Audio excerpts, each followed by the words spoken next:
Heroes Toy Reviews is not intended for children or anyone under the age of 17. As Star Trek month continues, we move into warp speed. Because today, on Heroes Toy Reviews, we will be reviewing engineering. Today, on Heroes Toy Reviews. Hebro77 here, and welcome to a brand new YouTube channel. This is Hebro's Toy Review. But this is the 1983 Jump Jetpack. I just broke his crotch. What do you think about her?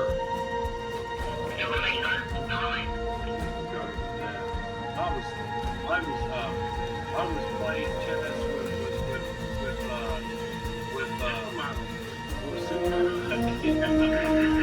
some games.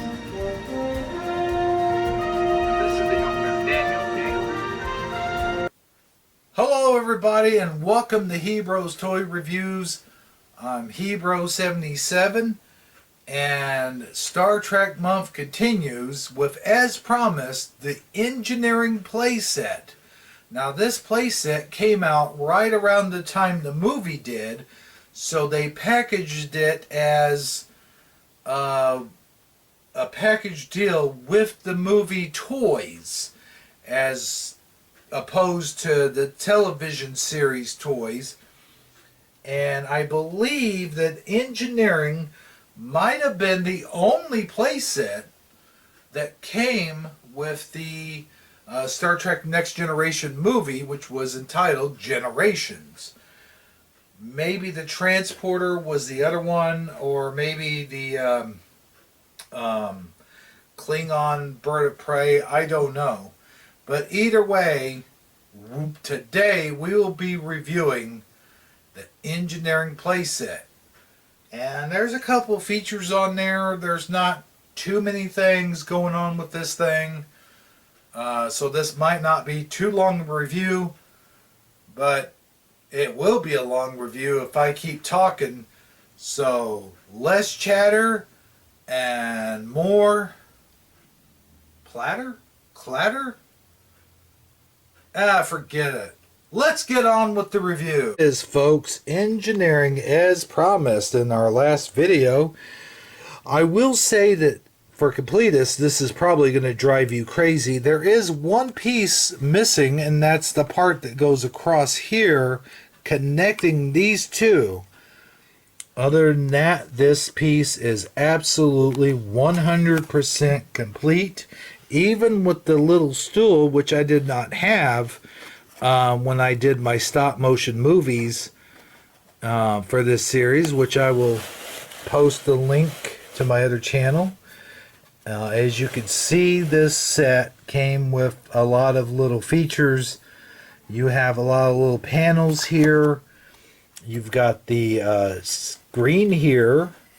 You got your panel here, touchscreen panels, which Gene Roddenberry was way ahead of his time with the touchscreen technology, as this series came out in 89, or maybe it was 88 through 93, and boy did he get a lot of things right. And besides your outer panels here with the stickers, they did detail even on the inside here. You see this wall panel sticker here, and of course the warp core. And if you look closely, you can see the danger stickers, restricted access stickers. And that's not all. This also came with a warp core chamber, a dilithium crystal chamber that included, well, let me get the light on here, a dilithium crystal inside the chamber. How neat is that? And one other function, this wasn't just aesthetically pleasing. Oh, and it also had these railings here which I think some of my railings might be broken. But, this stool, as you see in the series, they had this thing to every last detail. Now here, turn on the switch, and your warp core is ready. Now you can't tell, let me turn the light off, but this whole thing is lighting up, as you can see here. And not only that, but as you heard, it makes those sounds, but there are other sounds as well. We're having a warp core breach in progress. And, of course, the warp core itself. And now, listen, the warp core is heating up. Something's happening. What's going on?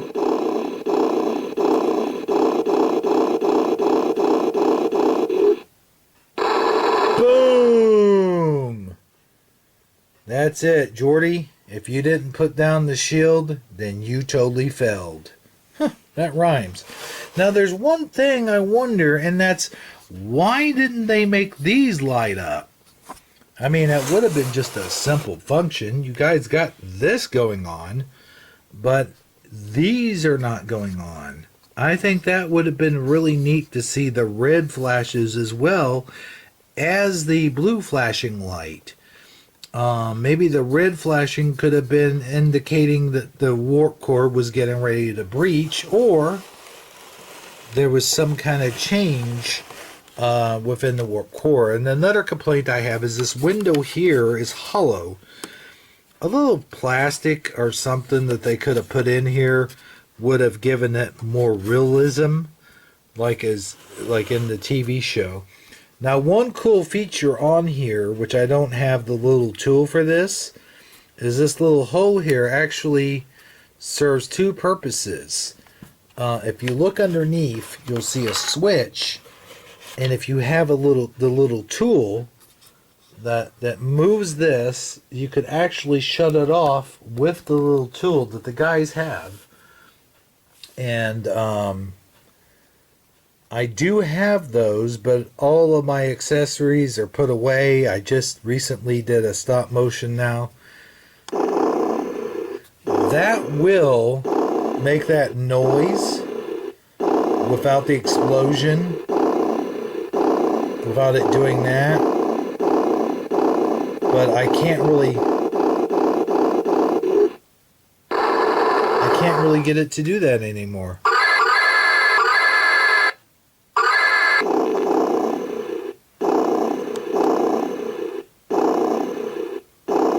Let's see if we can get it to do it. No. Not gonna do it.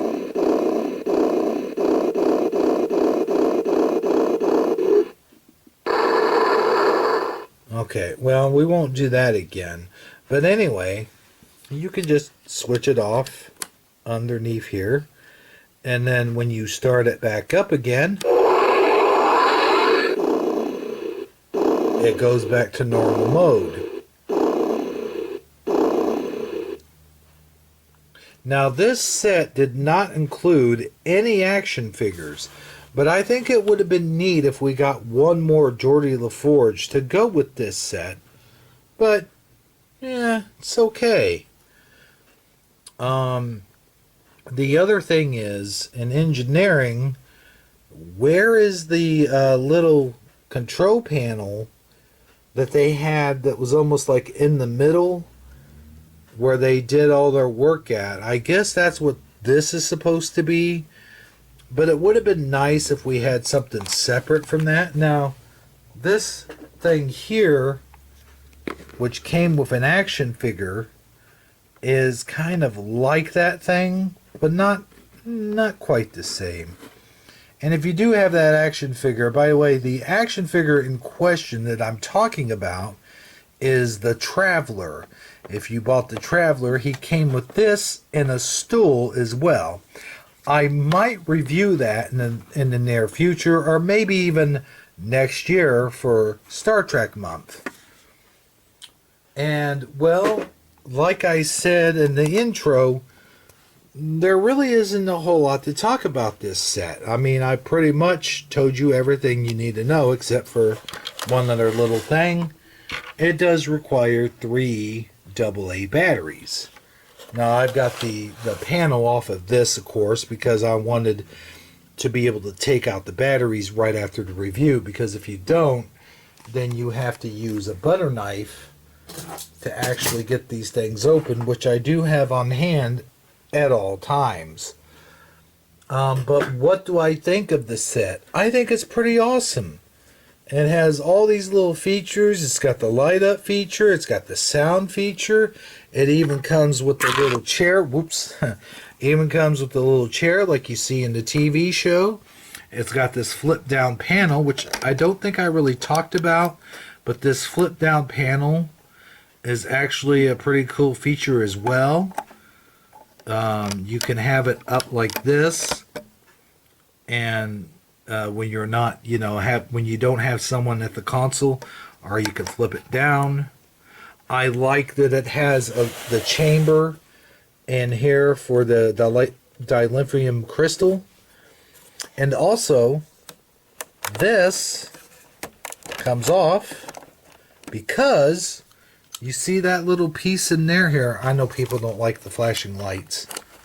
Do you see that little piece in there? You can actually change the light bulb for this, which I have had to do at least once. So, yeah, that is pretty cool. I mean, this is a, 20, 30-year-old toy. So, yeah, you're going to have to change the light bulb from time to time, unless you just have it for displaying purposes, which, yeah, I guess most adults my age, really, that's all they do. But if you are going to have it on display, you do from time to time might want to switch it on and show the features. But I give this playset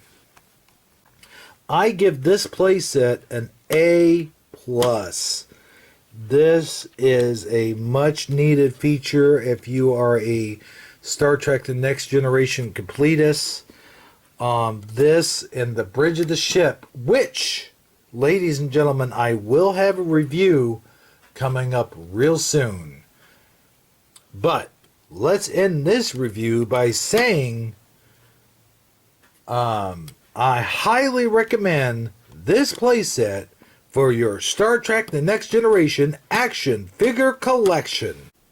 So there you have it, my complete review on Star Trek The Next Generation engineering playset. As we wind down the month, we also wind down the week.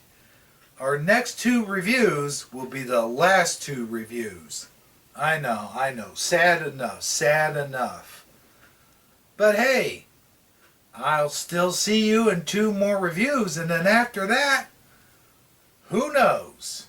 But until then, just remember this. Knowing isn't just half the battle, it's the whole damn war. See you next time.